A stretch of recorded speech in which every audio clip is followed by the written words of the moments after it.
From Super Bowl's $7 million ad spots to Trump's trade tariffs. You're listening to episode 73 of This Week in eCommerce. You're listening to This Week in eCommerce, the Ecom Nation podcast. Dive into the top online retail headlines with your hosts, Paul Waddy and Mal Chia. Let's load up the cart. Hey, it's Mal here for This Week in eCommerce, episode 73. We are back for another absolutely action-packed episode, as we are every week. And this week is a huge one from particularly a number of massive global events, which are sure to shake up how things are going to happen here in Australia. And will probably have repercussions for us over the next couple of years, I would say. But first, we're going to start talking about the Super Bowl. Now, Super Bowl 59 is coming up next Monday our time, Sunday in the US, between the Kansas City Chiefs and the Philadelphia Eagles. And the Chiefs, for those who are watching, are looking to three-peat. Now, why do I bring this up? Because this is one of the major sporting events in the world. Now, while it doesn't get the 1.5 billion viewers that the World Cup finals get, it still does get its fair share, which is about 123 million viewers globally. Of which about 50 million of those come from international audiences. And you're starting to see that continue to grow. So particularly as we become much more integrated, and obviously social media means that some of this stuff can spread very, very quickly and easily around the world. Super Bowl and the NFL is becoming a very global game right now. And this is going to be the first time the Super Bowl is going to be hosted in Las Vegas. And also coincides with the NFL recently announcing that they're looking to expand into Australia. So it looks like over the next few years, they're going to be playing a few games in Melbourne. And I believe the Philadelphia Eagles will be playing some of those games as well with their Australian kicker who is in their team. So lots of games being planned, which means that there's going to be a huge opportunity for retailers in Australia to really jump on this and really start incorporating NFL into their marketing. In terms of how they continue to remain culturally relevant. If you're in fashion, this could be an opportunity to do an NFL or a gridiron-inspired collection, perhaps, or something of that ilk. But before I get too far into that, we are here to talk about the Super Bowl. And the Super Bowl has always been a huge breeding ground of great advertising. Every year, the hype around Super Bowl advertising is sustained. If you couldn't imagine it would get bigger and bigger, it just keeps getting there with more and more dollars being invested into Super Bowl advertising year after year. And this year is no exception, with a 30-second Super Bowl spot selling for $7 to $8 million USD, which, in our currency is about $10 to $12 million for a single 30-second spot. Now, this sounds ridiculous, but at the same time, the most famous ad in the world only played once, and that is the Apple 1984 Big Brother commercial, which a lot of you would probably have seen. If you haven't, you can find it all over the place online in many different marketing and advertising case studies as one of the most famous ads. Now, this ad only played one time, and that was during the Super Bowl, but it has now grown and been seen by hundreds of millions of people around the world time and time again, yet decades after a launch. It kind of shows you the power of, if you have really great creative and are launching it during that period, you can make a really big splash. And that's what exactly a lot of brands are looking to do. You can see that Disney, Liquid Death, Skechers are some of the brands who are going to be advertising during the Super Bowl, as well as Instacart, DoorDash, and Uber Eats. And Uber Eats in particular, they always have really great ads which run during the Super Bowl, as do DoorDash, I should say, as well. But the ad which I'm most curious about and looking forward to is actually Meta's ads, because they're not advertising Facebook or Instagram. What they're advertising this year is the Meta Ray-Bans. So they are investing a lot in this, and they've got Chris Hemsworth and Chris Pratt who are going to be promoting it. Now, a lot of these ads, you can kind of either see the ads already if you go Google them or search on YouTube. Some of the brands have already released them. But then other ads, they're sort of teasing them. And that's what Meta are doing in terms of what's going to happen with these new Meta Ray-Bans ads. And from a retail perspective, Meta are doing a really big push into these Ray-Bans. And you would have seen them over the last year, hyped about and talked about and sold out practically everywhere. I know I went to get a pair and they were sold out, so I'm going to try again. But they are a real hot ticket item and really is kind of taking wearables to the next spot. that next level. And while you could say that Apple have kind of dominated the wearables market, obviously with the Apple Watch, but also the AirPods, I guess, which have really revolutionized the wearables game. I think in terms of the eyewear part, which obviously Apple have invested a little bit in with their Apple Vision Pro, it's not really something which you would wear out and about, nor was it ever intended to be. But the Meta Ray-Bans definitely is. And that's where I think we're suddenly having a piece of technology which you're happy to put on your face because it looks kind of cool and actually has quite a bit of functionality, such as being able to take photos and record without having to grab your phone and put it in front of your face, as well as hopefully being able to get other cues and prompts within the in the heads-up display. So that's some really cool things, and I'm really looking forward to seeing what this ad is, because not only am I a huge fan of Chris Hemsworth and Chris Pratt, but I think it's also a really great product. So excited to see what Meta comes up with there. But the really big story this week, and this is one which is hot off the press and only announced on Sunday our time, was that Donald Trump and his administration have signed an executive order to impose some pretty significant tariffs on Canada, Mexico, and China. Now, these tariffs are in the region of 25% from Canada and Mexico, and 10% on China, which means that imported goods coming in from those countries are going to be subject to this pretty significant tax. So this is going to have some significant impacts. And this is something which, for long-time listeners of this podcast, we've talked about this quite a lot over the last couple of years. And it's something which, in terms of China and what the impacts are going to be, but also from Canada and Mexico, is not something we've talked about immediately. And in response to this, though, is that Canada and Mexico have also now imposed their own tariffs on American goods coming in. So this trade war has very, very quickly escalated. And I read somewhere before going like, this is possibly one of the dumbest trade wars ever, because in this case, everybody loses. And interestingly enough is that Donald Trump announced earlier today that Americans should brace themselves to feel some pain from this. That the bravado of saying that this is a tax and this is meant to protect American jobs, etc., is actually going to have some impacts domestically, because it means that everything which they're going to be importing is going to get significantly higher as well if they're importing it from those countries. So particularly Canada and Mexico, they're right over the border, and they are significant trade partners. And this is off the back of the NAFTA, the North American Free Trade Agreement, which was in place for decades, which meant that there was free trade which could flow from those different countries.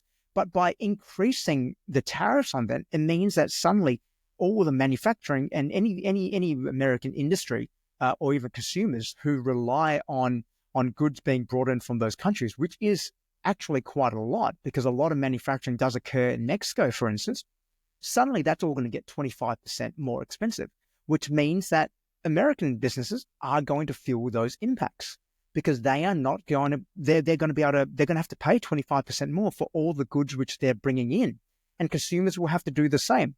And also Americans looking to sell into those countries are going to suddenly experience some challenges as well, particularly with the whiskey market, which is a huge market. American whiskey gets imported quite significantly into Canada. Suddenly that is now going to be 25% more expensive, which means demand for those are going to decrease. But the big one is really going to be around China and what happens there. Now, so far, it's only been 24 hours. China have not announced any sort of retaliatory measures against the US, but we can expect that will come, given that it's so important for President Xi and the CCP to continue to look strong in the eyes of Chinese, but also by the fact that the only growth sector in China right now is manufacturing. Now, China last year recorded a $1 trillion trade surplus, meaning that they exported more goods than they imported. And that's a fantastic position to be in. But it also shows how reliant their economy is at the moment, their slowing economy is, on exports, particularly from the manufacturing sector, which they've invested a lot in to try to get those factories pumping and working again to full capacities over the last couple of years. So if you see that suddenly those companies are going to be less competitive exporting their goods into the US, demand for that is going to go down because it's going to be more expensive potentially. They're going to need to pass those on to someone else. So two things could happen. One is that those costs, those increased costs, which the US consumer is going to be, so US companies are going to have, which importing in from China, they're going to pass that on to the consumer, which means that consumer demand will go down. Things get more expensive, demand for it goes down. So suddenly they're going to be then buying less from those Chinese manufacturers. And then on the flip side of that, those Chinese factories who rely on a lot of American exports are going to have excess capacity and excess inventory, which they're not going to be able to move.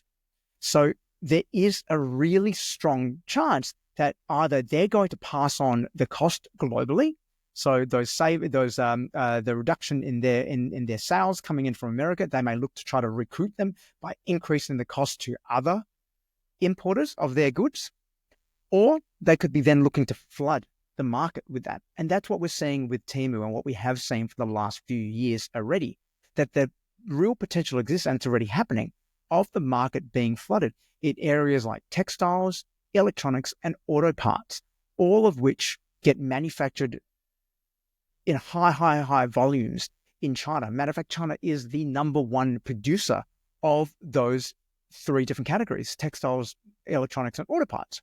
So if you are a retailer of those in Australia, you need to be very wary around what that means. Because also compounding that is the increased currency implications of this. That in this sort of scenario where the US is suddenly spending less, is that the US dollar is actually going to strengthen with this. Now, when the US dollar strengthens in the face of this, yes, suddenly the US dollar is going to have high buying power because it's looking to, there's less of it going out, which means that there's less going out, which means more of it stays domestically, which increases the USD and strengthens that. That has impacts for the rest of the world, in particular in Australia, where the Australian dollar will weaken compared to a strengthening US dollar, because we are very much reliant on the US dollar, particularly if you do work with factories in China. You're typically buying in USD, and suddenly your AUD is going to buy you much, much less, and it's going to cost you a lot more. And your import costs are going to go up, and all this is going to have inflationary pressure on consumer spending, because prices of things domestically will then also need to increase to match that, which is going to further drive inflation. So while the RBA is sending some signals that inflation is increasing and there may be some interest rate cuts on the horizon, I wouldn't be holding my breath. I would still be very much thinking about, is this actually going to happen in the face of a trade war? Because unfortunately, when these sort of trade wars happen, particularly between China and the US, we will lose from that, because we are so dependent on both of those countries for our own manufacturing and consumption as well, for our imports and exports. And this is also because China, we don't even know what China are looking to do just yet either. So looking through the winners from all this is that retailers here who do source locally are going to be okay. If you have a diversified supply chain, you should be okay through all of this, because you're not reliant on China to get everything from. But also essential goods. If you have essential goods, your demands will stay the same. As we see with the big supermarkets, Coles and Woolworths, they are doing perfectly fine. Their sales continue to grow, even though others are struggling. And discount retailers. So people who are already playing to value and are also selling things at the lowest price possible, and operating on small margins, they'll continue to do fine, because that's what's going to happen. That's what we've already seen happen for the last couple of years, with people moving more towards looking for value, either at the bottom end of the scale or the top end of the scale. So the real losers through all this will be fast fashion. Fast fashion is, by and large, made and manufactured in China. So fast fashion retailers are going to feel this pinch more than anyone else, because those textiles are going to get much, much more expensive, particularly if a lot of the manufacturing goes elsewhere from China and those US brands are looking to manufacture elsewhere. That's going to mean that China is either going to need to cut the cost or increase the price, or try to increase the volume which is being sold there. So my tip, though, is that that's not going to be that easy, and there will probably be some short-term price increases you're going to expect just to be able to meet that shortfall in revenue, and for those factories to continue to be able to employ and operate. Electronics, the same thing will happen. But also from the Chinese consumer spending point of view as well, luxury brands spending into China, and the Chinese luxury consumer is one of the biggest luxury segments in the world, are likely to see a decrease in their demand as well, particularly if there's a strengthening US dollar and a weakening Chinese economy due to the trade war, that this could start to happen as well. But also any business which looks to import and depends on importing from the US for anything which goes into their supply chain. So some real recommendations for brands is to really start thinking about supply chain diversification, to be looking at countries like Vietnam, India, Bangladesh, to look at how do we actually start to diversify, to not just be so reliant on China. And this is a big exercise, and it's something which can take 6 to 12 months to do, but is so important to do right now so that you are not left holding the bag. Because there's a lot of other countries who can do this very, very well, who aren't going to be in a trade war with the US and are less susceptible to a trade war. So looking at that as a real opportunity. But also local manufacturing. Local manufacturing is hard, it's expensive, but there are good local manufacturers here. So all you need to do is start looking around to see who can possibly provide something. Now, this won't work at the lower end of the scale, but if you are in the luxury market or more premium products, this is something which you could explore as a point of differentiation, particularly if the costs actually start to stack up a little bit.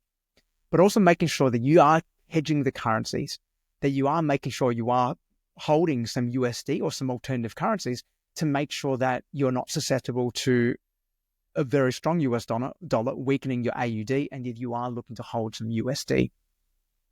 So really think about what this means for your business through looking at different pricing strategies to look at how do you offset this, whether it might be a case of actually looking at having different tiers of pricing to make sure that you do have some products which can still move at a lower margin, but you're offsetting that with some higher margin products, which maybe you sell less volume of, but the increase in margin does offset that. But also looking to diversify your market as well, particularly if you are selling a lot into the US, what the impacts could be if this trade war affects us as well, with any product we're looking to sell into the US, particularly anything which is manufactured in China. Moving into AI now. Now, in the last couple of weeks, you may have heard that the US markets have taken a bit of a battering out there. And a lot of this is due to DeepSeek. Now, DeepSeek is a Chinese AI ChatGPT clone, essentially, which has completely taken the market by storm. It is the #1 free app on both the Apple App Store and the Google Play Store. And it has been for the last couple of weeks, although they had to take it off for a little bit because of the increase in demand. Now, this is an app which looks and feels very much like ChatGPT, and also from various comparisons responds very similarly to ChatGPT. It is a Chinese-owned and Chinese-made ChatGPT clone, which has somehow taken the market by storm. What's most notable about it, though, is that while AI companies like ChatGPT, Claude, even Google Gemini have cost billions and billions of dollars invested into those AI models to be able to get to where it is now, DeepSeek only cost $5.6 million USD to train, which is a fraction of what all those other brands have invested, all those other AI companies have invested into it. And most surprisingly, though, is that they've actually been able to do it on an older NVIDIA chip. Now, NVIDIA is the maker of the GPUs, the microchips, which power all these AI companies, and has very quickly over the last couple of years become the most valuable company in the world. Now, that status is now under threat because with the announcement of DeepSeek and how they're able to achieve this with an older chip, NVIDIA lost $600 billion in their valuation. That's billion with a B, which is a gigantic amount. That was almost like 30-40%, which is the biggest wipeout of shareholder value in a single event. Now, this is significant for the market because it also means that people are starting to change their thinking around AI, where there was a feeling that AI was going to require more and more investment into it for it to be able to grow to such a point and more AI companies for them to be able to grow and do really cool things and service all our upcoming AI needs across the business and consumer sector, this has completely changed expectations, because suddenly it sends a message that actually, do you know what, maybe AI doesn't need to be as expensive as what we thought it could be. So this investment into AI doesn't mean that we're going to suddenly see a lot more democratization of AI technology, with more AI startups able to grow and be started based on a cheaper model, a cheaper AI platform like DeepSeek, rather than the price which is currently going for some of the other ones, out there, to be able to run on various servers. So from a retail perspective, it means that there's a real likelihood that we're going to see a much more immediate and affordable impact of using AI, particularly when you look at things like customer service automation, inventory optimization, demand planning, dynamic pricing, or at least better pricing intelligence. All of these things are now much more realistic, where we're already seeing this technology out there, but it has been, for the most part, fairly cost prohibitive. But if the operating costs are brought down significantly, then you can imagine so would the price be, which means that the opportunity for retailers is to find who is doing these things and building it on a cheaper platform, so that we may actually start to take advantage of these opportunities out there, so that we can actually start to achieve personalization at scale, better marketing automation, smarter marketing and resource allocation, which is AI and machine learning driven, rather than at the moment where some of the tools out there are more of a nice to have than actually an essential part of how we operate our business because of the limitations. Or if you're able to actually access them, it comes with a significant cost. So this is one which is just really developing in the last couple of weeks, and one which I'm really excited to be following over the course of this year to see how that develops. Now, one final story is Google Meridian. Now, you might recall on Paul and my predictions episode at the start of the year, we predicted that attribution was going to change. The marketing attribution as we know it, and obviously retailers are obsessed about marketing attribution. That's why ROAS is one of the overused metrics for performance, which we have. Attribution, as we called it earlier this year, we feel is dead in its current form. Because the whole idea of attribution is about seeing who did what and trying to trace everything back to a single source which contributed a certain conversion for your brand. And that's the way a lot of these attribution tools operate. They will look at, where did that last action come from? Someone who purchased from your website, what did they click to get there? And what it doesn't realize is that sometimes just because you don't take an action doesn't mean it doesn't work. And this is the whole idea about brand marketing. If you have a billboard, for instance, a giant billboard in the Sydney CBD or in the Melbourne CBD, you can't actually measure someone taking an action on that billboard unless you put a QR code or something on there. And even then, most people don't take that action. But it doesn't mean it doesn't work. So the way attribution works would be, we would look at that billboard and say, well, no one is taking a click based on that billboard. Well, we can't attribute anything to it, so it doesn't work. But really, a billboard in the Sydney CBD would have some sort of impact, because hundreds of thousands, if not millions of people would be walking past it. And you would expect that to be able to reinforce something or attract someone to the brand, who would then potentially be able to remember that brand and one day take action on it, because they've seen that ad and they'll remember it. And whether it be 30 days, 60 days, 90 days down the track, would be looking to take action. And that's where marketing mix modeling comes into it, because marketing mix modeling isn't about attribution. It's about impact and effectiveness. So this is something which we've been talking about for a little while, and I know I've been doing marketing mix modeling for a number of years now, that it's now becoming much easier to do. These studies used to take months and months and cost a hell of a lot of money to do, but it's becoming more accessible now. And just like Google did when they launched Google Analytics, or they bought and then made Google Analytics free many years ago, Google have just launched their new tool, Meridian. Meridian is Google's open source marketing mix modeling platform. Now, this is completely free for consumers to use, but it allows you to actually pull in all your data from your Google data, looking at your Google ads, your search console, your search performance, pulling it all into them, and then overlaying it with other sources of data, such as your sales data, your traffic data, even like your meta spend potentially as well, and would actually pull it all in and model what is the causal inference between all these channels, to look at what is the actual relationship between all these channels and sales and revenue, so that you can actually start to understand marketing effectiveness, what's actually working to drive growth for your brand, incremental growth, not just necessarily what is attributing growth. Because if you focus just purely on attribution, you are 100% going to end up just focusing on channels which are leading to an immediate conversion. But it ignores all those other channels which led up to that conversion. And that's where marketing mix modeling can really help with that. And with the launch of Google Meridian, I feel that we're about to usher in a brand new age and a much more intelligent age of data-driven marketing, where we're going to be looking at more at marketing effectiveness rather than just straight attribution.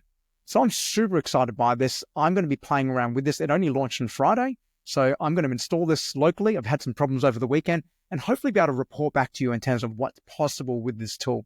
And there's a few people out there already testing it out. I can see that Finder.com in Australia are currently using it, but I dare say a few more brands should as well. And with the treasure trove of data which retailers, online retailers have, we are a great industry to be able to take advantage of this if you can get on the front foot and start leveraging this data, particularly if Google are going to make it open source and freely available to you. So I'm super excited by it. I can't wait to be reporting back onto you with it. All right. That's it, all we have for this week. Thanks for listening, everyone. It's been fantastic for you joining us again. As always, leave a comment, give us a rating. If you give us a 5-star rating, it's a great way for someone else to hopefully discover and find the podcast as well. We love hearing from all of you, and we love sharing all the insights with what's happening with what's happening in retail. So that's all for me. We'll be back next week for This Week in E-commerce.